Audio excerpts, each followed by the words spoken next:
Okay, so today I'm refuting Vincent's speech on video games. His major claim was that violent video games do not show any significant cause for youth to commit violent crimes. He supported his claim with youth who play violent video games do not have violent intentions.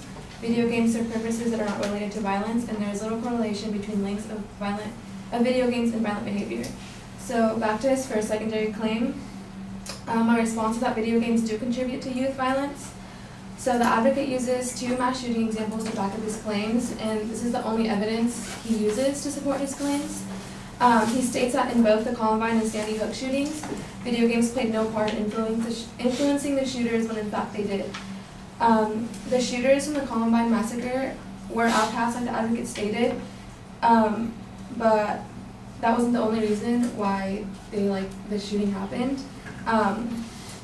Another contributor was their obsessive video game playing. So the Simon Wiesenthal Center, it's a center that tracks internet hate groups. They found in its archives a copy of Harris's website, which is one of the shooters. He had a version of Doom that he had customized. In this version, there are two shooters, each with extra weapons and unlimited ammunition, and the other people in the game can't fight back. So for a class project, he demonstrated his customized version, and in the video, Harris and Claybold, that were the shooters, they dressed in trench coats, carried guns, and killed school athletes. So a quote from one of the workers at the Wiesenthal Center is that they acted out their videotape performance in real life less than a year later. He said that they were playing out their game in God mode. So the advocate states that the reason that the shooting happened was because they were outcasts, but the video games influenced them in doing that. So the other example he gives is Sandy Hook shootings. So he also, the advocate, the shooter from Sandy Hook did have Asperger's, which he was very reserved, and he didn't make connections with other people. So Adam Lanza was a shooter, and he also had an obsession with video games.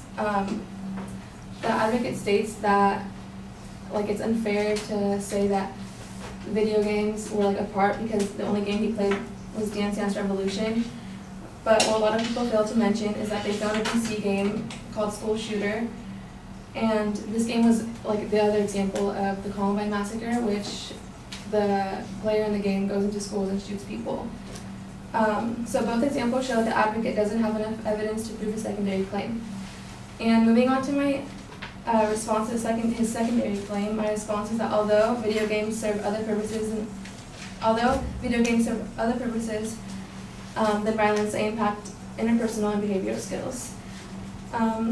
So the advocate states that most players play the games to have fun, but violent or non-violent video games aren't beneficial. In America, there was a study, and 81% of youths play at least once a month, 8.5% of them are addicted, and the average 8 to 12-year-old now play 13 hours of video games per week, while the average 13 to 18-year-old plays 14 hours of video games per week. So children are less likely to go out and socialize and compete in extracurricular activities, which inhibit them from meeting new people and making friends. He uses a study, the advocate of Grand Theft Childhood, that stated that children only use video games to release stress and anger. So they begin by using video games as an outlet to their anger,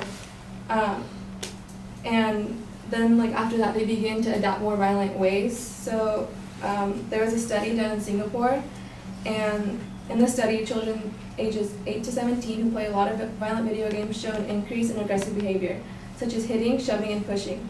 3 years later, compared to the behavior at the start of the study. So my last point is that violent video game. His claim was that violent video games desensitize.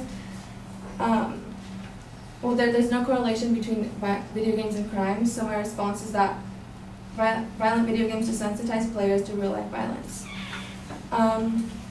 So it's true that while violent video game sales, they go up, crimes don't go up, they stay low, they stay at the same level that they are. The advocate says that this correlation means that violent video games don't cause increase in crimes, but correlation doesn't mean like causation. So just because there are kids who are inside playing video games doesn't mean that there aren't like crimes going on because of it. So there was a study done in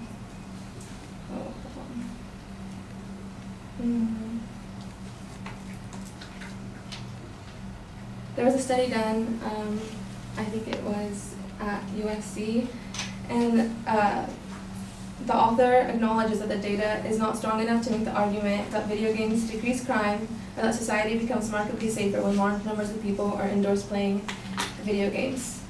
So to sum up my speech to you all, video games in the past have had some link to violent crimes and affect children by retarding their social skills and teaching them violent behaviors.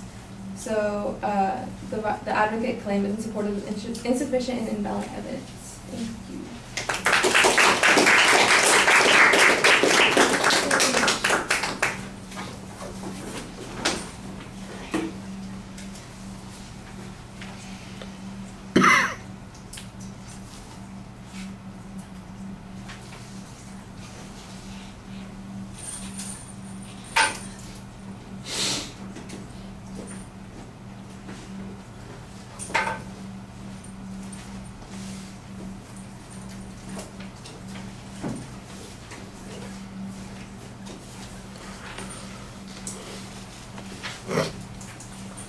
All right, Stephanie, everything's well organized and pretty easy to follow, except that on some of the secondary claims, you kind of are suggesting that the advocate didn't prove their point, but the way you say they didn't prove their point is by trying to present a counterclaim. And I think you need to just make the counterclaim a straightforward response to the argument. It's not really an attack on the advocate's claim, per se, as much as it is an argument that that claim is not valid because of some other information.